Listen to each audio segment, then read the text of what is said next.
greatest story ever told. Went from small time to heavyweight, I'm Larry Holmes. What's real in the street come across on stereo. I can tell you about a story, like to hear it, here we go. Started with my pop, God bless, that nigga dead now. Standing at his wake, I got my head down. I said, wow, how he looked the same that he did at his Fed trial. But that was me too, I got my chest out, a fresh smile. Looking like Nas with the crooked teeth. Chief, me the same feeling there's what I took to beef. Till I got tired like a hooker's feet. Took a knee to pray I wouldn't touch the raw dog like I'm Booker T. Free from all sins, but see the same ones my father bore. Now my only dreams to get a Rollie or an Audemars, 40 or 41 millimeter golden bore. Boy, no, I still drop lines like some corduroys. All them toys got me dreaming of them wheels whipping. Liver shriveled up, but still sipping, still pimping. You say you better than the greatest, nigga, chill pimping. We both great, but I'm a little different. Yo, it's Roast Spit. I'm here in my hometown, downtown Pontiac, man. This Theorematic. Spit, man. Yo, you just stepped up in the mix. We been repping in this bitch. It's the #1 nigga from the mid. Oh shit, so sick. I got into music. My cousin, One Below, Binary Star. He had got out of jail, and he was starting Binary Star. Cause he was like, you know, he was rapping in high school, or whatever. But when he got out of jail, him and Sanam started Binary Star. And I'd always wanted to do something, but I could never like I tried to write raps back then, and it was just bad. You know what I mean? So I was just like, I'm not gonna rap. So my end to the game was to try to learn how to DJ. And Lo was one of the first people that gave me that confidence and that encouragement to start doing it. You know what I mean? So they had a DJ, and then he moved to Cali, I believe, and then I kind of just got right in. I wasn't the greatest, but I wanted it. So I just you know, just practice, started DJing, and that was my end to the music business.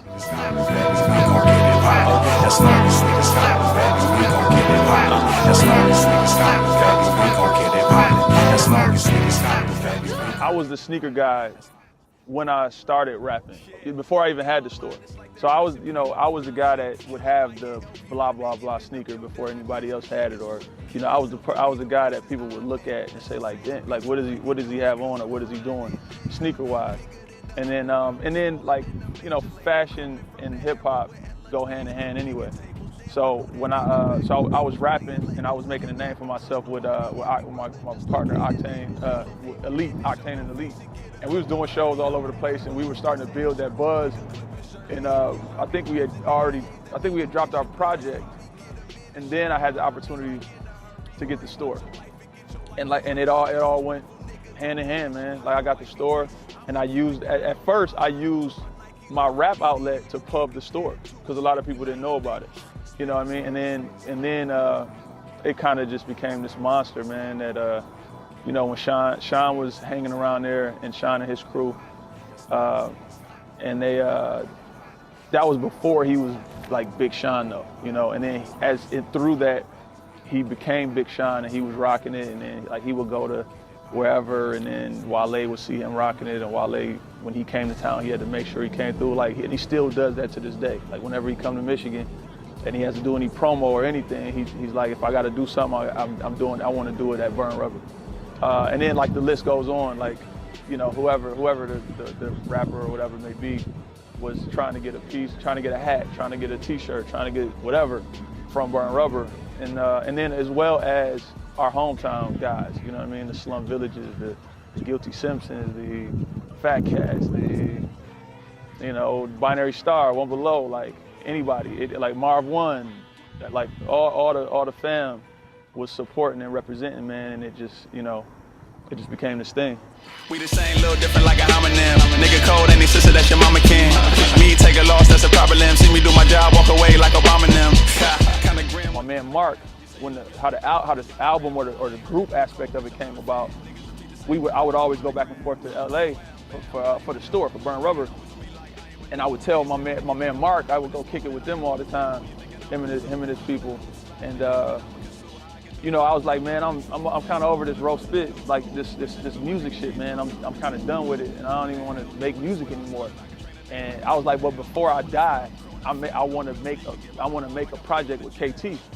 even if he doesn't know that we're making a project. So if he sends me beats over like 4 years, and then I tell him like, yo, I got 10 joints, bro, I'm about to put it out. You know, that's what it was gonna be if it had to be. So he was like, you know, and him and KT, because KT had moved out to LA by this point, had been cool, like got more cool because they were both there. And he was like, man, listen, when you come out for the trade show, I need you to stay like 3 more days. Just 3 more days. After it's over, stay 3 more days, and we're gonna lock in the studio.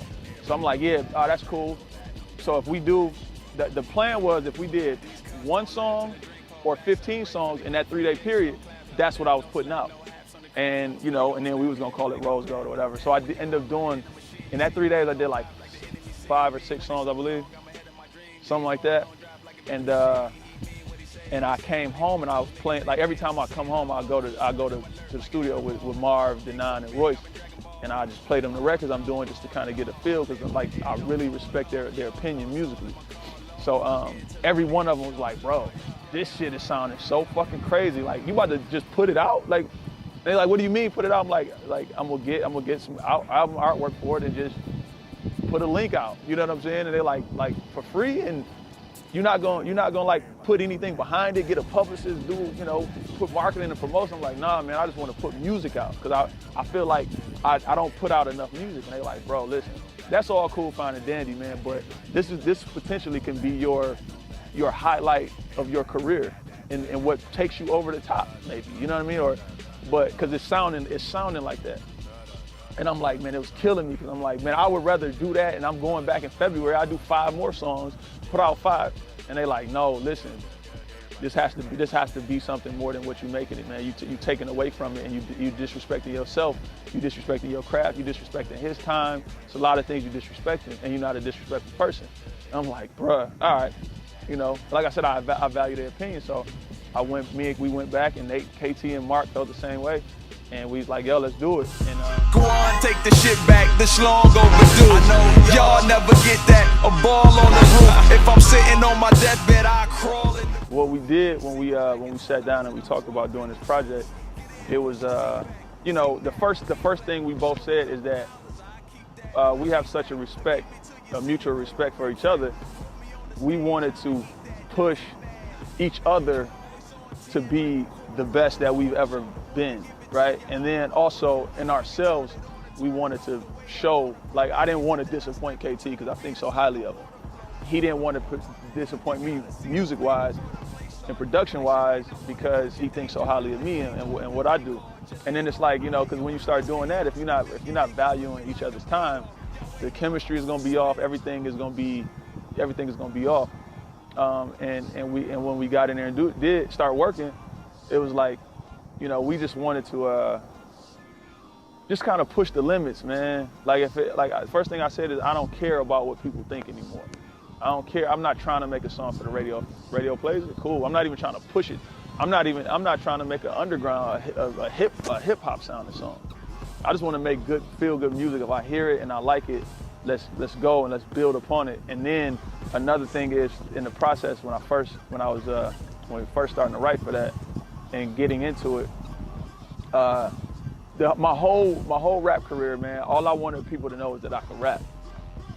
Nothing more. Like, I don't want you to know about my family. I don't want you to know about what I feel about politics. I don't want you to know what's going on with my father and mother, and like, I just didn't. And up until that point, I got that across. You know, I've rapped alongside the best of them and held my own, sometimes outshine. But then I started thinking, like, you know, why do people love certain artists? You know, why do I love Jay-Z? Why do I love Pusha T? Or why do I love these rappers? And it's because I feel like I know them, even if I don't. You know, Pusha T talks about his relationship with him and his brother. Jay-Z talks about relationship with him, his mother, his father, like all this stuff. And it's like they're giving you this, you know, and they may not give you everything, but they give you these things, man, and it attracts you to them. And that's the first thing KT said. He was like, if I didn't know you, if I wasn't your friend already, and I was just like hearing you, and I listened to all your music, I wouldn't know who you were. I would know you was fresh. you're a good rapper, but I don't know nothing about you, man. And he said that's what I want to give people, and that's what we did on this album. What's happening, brother? I hope you're resting well. Here's another open scribe just to let you know it's live if you wondered. We talk. So I go out to LA and I told KT about how I found the song. We're in there and he pulled the song up on YouTube and started looping. I mean, like, you know, chopping it up and made a beat from it or whatever. And I was like, yo, this is crazy, man. Like, this dude just made a beat out of the song that my father had something to do with, right? So I wrote the song, and it was a song. I was being lazy. It was a song that was supposed to be on my last project that didn't make it, and I changed up the verses a little bit, you know, the bars a little bit, and I spit those verses on, and it was a good song, and you know, everybody was cool with it. It was straight. And then I came home, and I went to the studio and played it for Royce, Marv, and Denon, and I told them the story, and then played them the song, and they was like, I think Denon stopped it in the middle of the song. He was like, bro, this song ain't about your father. Like, why did you even tell me that story? You know what I'm saying? I'm like, I told you because that's how the beat came about. He's like, nah, bro, don't nobody want to hear that shit, man. Like, if this song ain't about your father, like, I don't even want to hear the rest of the album. Like, if you come here and take 10 minutes to tell me this story, I'm expecting to hear this touching something about your father, man, or something, you know? And I was like, man, I don't want to do that. I don't want to write about that. I don't want to even take it there. And then I was like, I went out to the car. When I left, I hit KT and them up, and they was like, man, him and Mark was like, bro, I swear to God, we were thinking about saying the same thing. We just hadn't said it yet.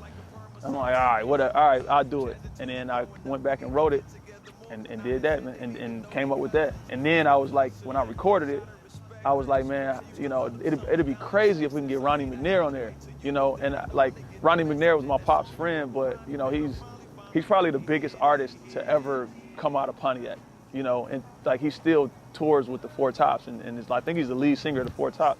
So I'm like, man, what's the chances of me getting in touch with Ronnie McNair and him actually saying, yeah, I'll do it? And it was literally, I got on Facebook, I'm like, does anybody know Ronnie McNair? Of course, 50 of his cousins hit me back, oh yeah, that's that's, you know, that's blah, blah, blah.